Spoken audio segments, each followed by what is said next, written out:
Hello and welcome to Reviews from the Crawl Space, Episode 2. I'm Douglas. And I'm Vicky. Just a little background before we get started here. Inherited an album collection some time back, and we were just going through it. I've never listened to the collection before. I've never gone through it. I've listened to, some of the Sabbath, Pink Floyd, what have you. But we've never actually listened through the collection. So we thought, well, we were actually starting to document and catalog that we would make a video through the process of and review these albums that we're listening to. So it will be an interesting journey through some great albums, and I'm sure some, as we've seen from the first episode, not so great albums. They're not all going to be winners. They're not all winners, but it'll be a journey and it'll be fun nonetheless. The rules is that we listen to them randomly. We choose them randomly from the stack. And the other rule is that we have to listen to both sides, and so we can present a fair and balanced review to you. And as we go along and review these, we're also using a program called Discogs to catalog the collection, to find out information about the albums, what print run they were, if they're original, if it's alternate labels, how much it might be worth. It's a really user-friendly app too. They have it for both iPhone and Android. And you can have access to your database online as well, where you can add all kinds of other information regarding the condition of the albums and the condition of the covers. Mm-hmm. And it's just a good way of you to keep track. It's an excellent, we highly recommend it. Before we get started, we were talking about implementing a bit of a rating system. So we do a review. There's 4 categories.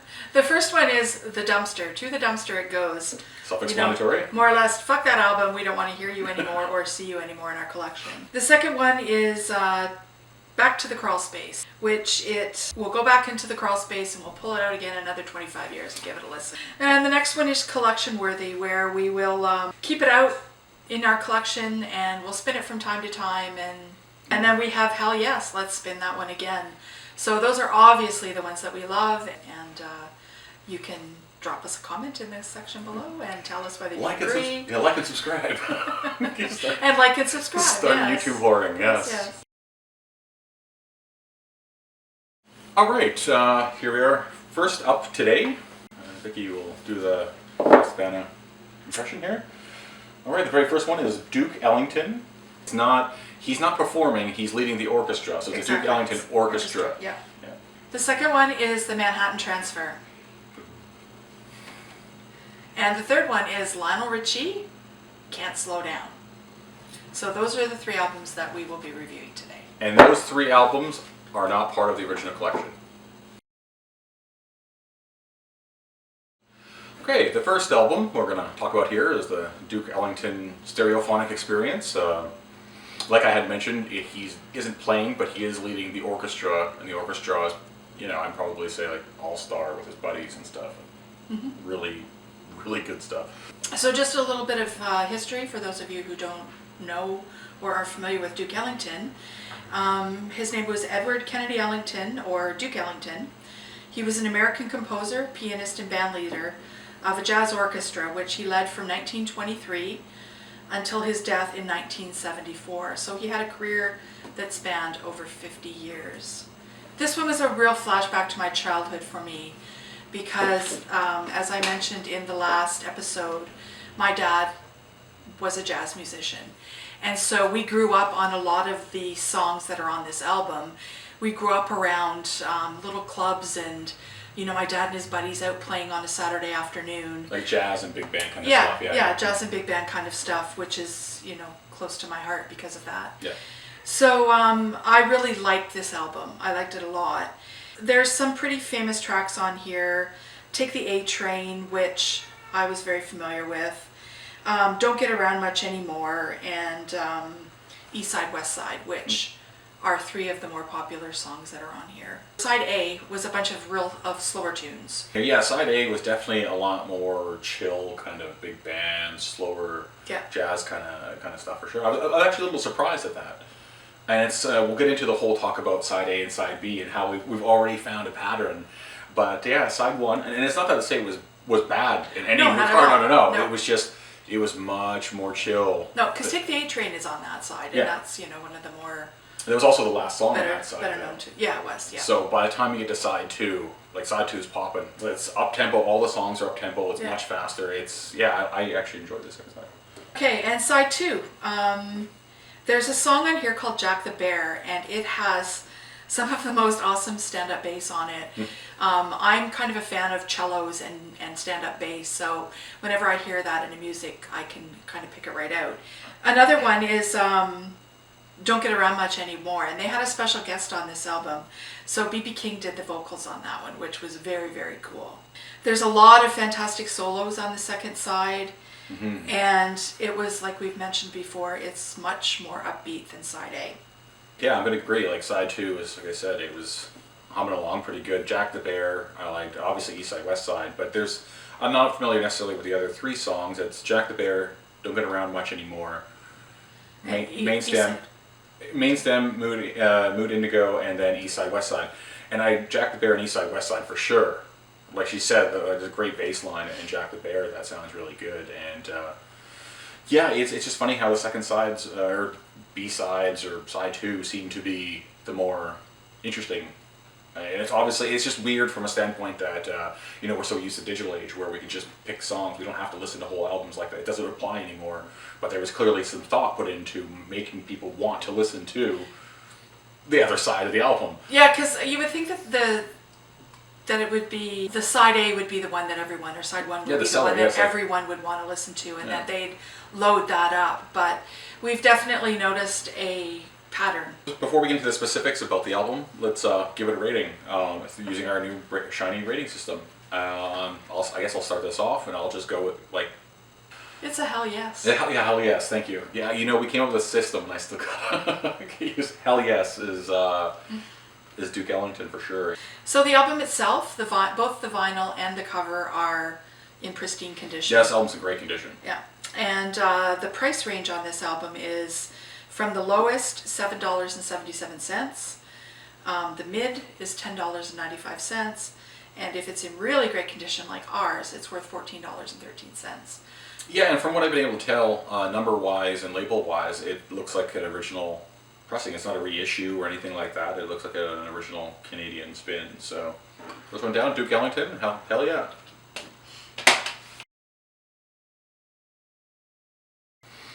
So the second one is Manhattan Transfer. I know you're going to go usually go into specifics about, the songs and stuff. I'm gonna say right off the top, I hate this album. I hate this band, and I hate this album. It frustrates me. It's like the worst part of music. So again, for those of you who aren't familiar with Manhattan Transfer, they're a jazz vocal group founded in 1969 that has explored a cappella, vocalese, swing standards, Brazilian jazz, rhythm and blues, and pop. Just smushes them all together. It's awesome. Yeah, it's there were originally 4 founding members, and there's been like a bunch of people since then. They were popular in the late 70s and early 80s, and this album is from 1981. It's called Mecca for Moderns. This album, it smushes a bunch of genres that I necessarily don't like or love to begin with into just smushes them to a ball, and it's quite frustrating. So side one, very poppy, especially 80s. David Foster plays an influence in this album again. You can tell David Foster stuff. Yeah. It's is the 80s influenced David Foster, David Foster influenced the 80s. When he does stuff, it sounds like that time frame, and it's so boring.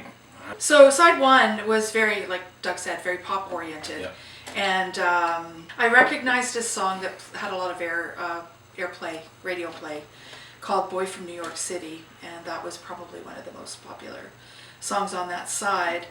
There's also one called Spies in the Night, and it sampled a song from one of the James Bond movies. It was just a Bond theme. And so it started out to that, and then it went off into some little jazz or pop kind of, and it was absolutely horrifying. It was just I understand sampling music for songs, and people do it all the time, and I don't mind. But this wasn't beyond a sample. This was just the Bond theme with some crap on it. they just took the Bond theme and ran it through just like a dirty, shitty puddle of water or something. One second.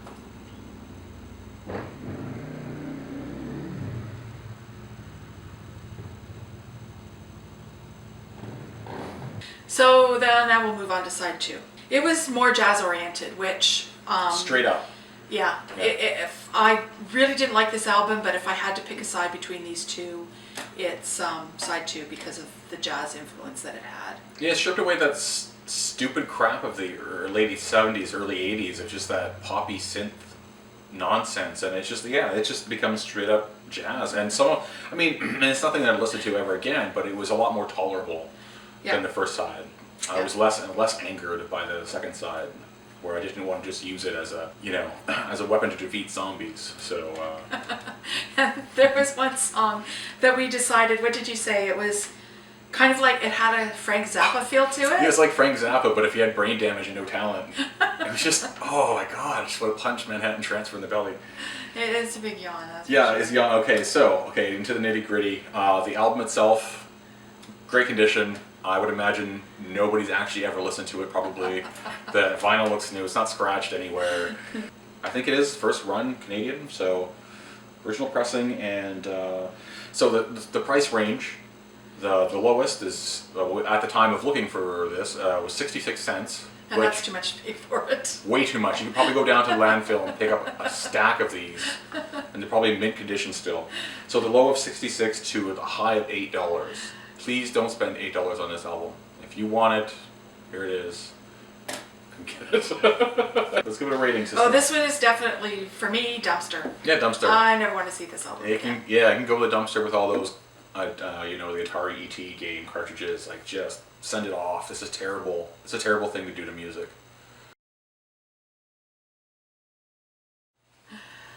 Okay, and the third one is Lionel Richie, Can't Slow Down.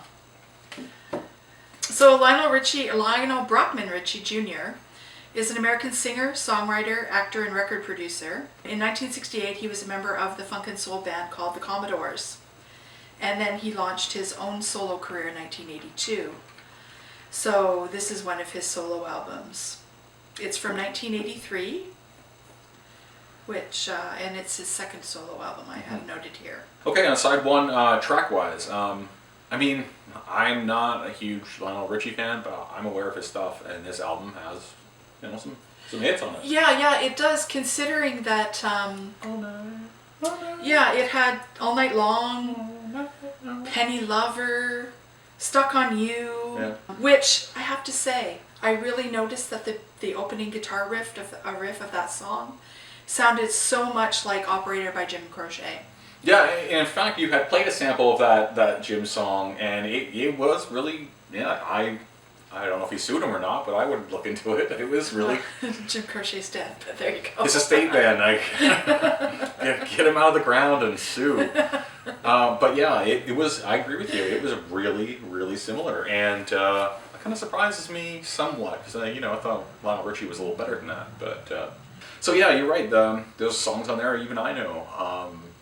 And for me, and we'll get to it in a sec, but for me, when I hear some of these songs, they're usually kind of in a sarcastic manner. Like, for me, it's Grand Theft Auto. When I hear some of these songs, I think of, like, Grand Theft Auto. Stealing cars and, like, taking hookers' money, and yeah, it's a different kind of soundtrack. As actual music, I probably would never listen to it. Yeah, but, so you have a different reference point. Yeah, totally. It's a pop culture thing. I would. It's something where I grew up listening to this stuff on the radio, so for me it has a very different feeling and connotation than it does for you. First thing when I hear some of these songs, I want to get in the car and just start like running drugs, mowing down people while listening to some Lionel Richie. It's fantastic. Not that he does that in it's not real life. We're talking about in the game. Yeah. I'm horrible in the game. Okay, side 2. Love Will Find a Way, The Only One, Running with the Night, and Hello.